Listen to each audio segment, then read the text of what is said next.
శ్రీ గోరంట్ల నాకు ఇష్టమైన గోరంట్ల బుచ్చయ్య చౌదరి గారికి అధికారులు విజ్ఞప్తి చేస్తున్నాం. రాష్ట్ర ప్రయోజనాలు కాపాడండి, రాష్ట్రంలోని పరిశ్రమలు కాపాడండి, రాష్ట్రంలోని ఉపాధి కల్పనకి కాపాడండి, మీ ఒంటెత్తు పగలు పోవద్దని విజ్ఞప్తి చేస్తా ఉన్నాం. మాట ఇస్తున్నాను గౌరవ సభ్యులందరికీ కూడా 75% ఆల్ ఇండియా బేసిస్ లో చేస్తాం.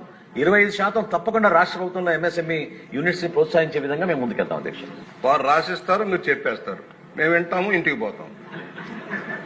ఇంతేనా? న్యాయం జరగాలా అక్కర్లేదా?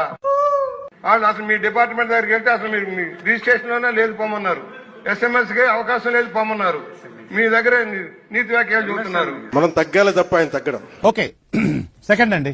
ఏదన్నా పని మీద వెళ్తే డిప్యూటీ సీఎం గారి పేరు చెప్తున్నారు అధ్యక్ష. ఆయన చేయొద్దన్నారు, ఆయన ఆఫీస్ నుంచి చెప్పాలి, ఆయన మాట్లాడాలి, ఆయన వెళ్తే కలవట్లేదు. ఏం వాగినా మూసుకొని ఉండాలా? కింద పడతాం మీద పడుతున్నాను ఒక మాట అనొచ్చు, ఇంకోటి అనొచ్చు, నాకు ఏం అభ్యంతరం. కానీ మనం బతికుండాలంటే వాళ్ళు ఏం చేసినా మూసుకొని ఉండాలంతే.